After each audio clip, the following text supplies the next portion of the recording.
Cette vidéo appelle plus à un questionnement qu'autre chose.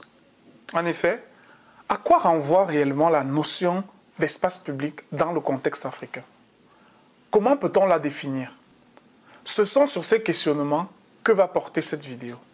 Je suis Léandri Jetsa, urbaniste et directeur du centre de recherche Africa Innovation Network. En effet, parler d'espace public dans notre contexte est quand même assez complexe.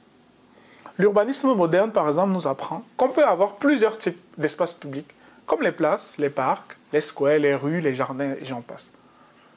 Mais si on prend le cas, par exemple, d'un parc ou d'une place fermée, peut-on encore parler d'espace public dans ce cas-là? Ou alors, s'il est peu fréquenté, est-ce réellement encore un espace public? Pourquoi cette question? Parce que dans le contexte de nos villes, avec une population importante, ce sont les espaces qui n'ont pas toujours été pensés comme tels, à savoir les abords des rues, les places de marché, les trottoirs, etc., qui concentrent la vie urbaine.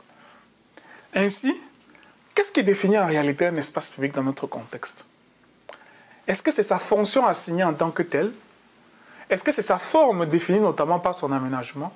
Ou alors c'est l'usage qu'en font les habitants? C'est quand même une question essentielle à se poser quand on s'intéresse aux espaces publics dans le contexte africain, où l'espace public conçu n'est pas toujours l'espace public vécu.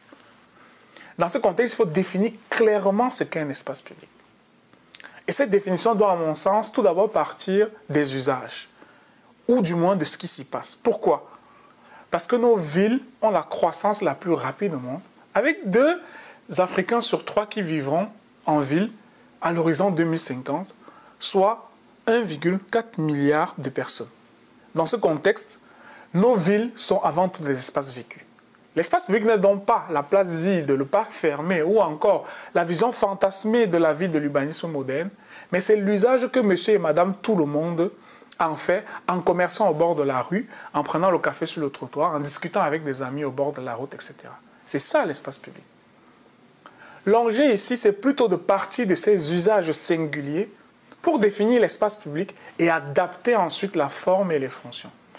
Bien entendu, il faut y apporter les commodités nécessaires en termes de sécurité, de confort, de salubrité et de fonctionnalité.